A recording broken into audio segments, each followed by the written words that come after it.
जल जीवन मिशन उद्देश्य सभी ग्रामीण क्षेत्रों में पाइप द्वारा शुद्ध और स्वच्छ जल पहुँचाया जाना। लाभ सभी लोगों को स्वच्छ और शुद्ध जल पहुँचाकर उनका स्वास्थ्य और स्वस्थ रहने का उद्देश्य है। वर्ष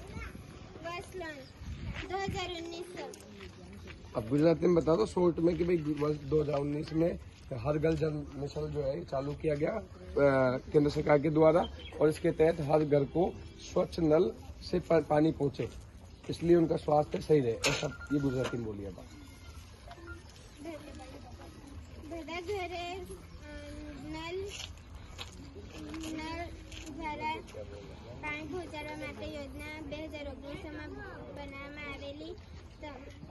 બધા સ્વસ્થ અને સ્વાસ્થ્ય સાથે માટે આ યોજના બનાવવામાં આવી.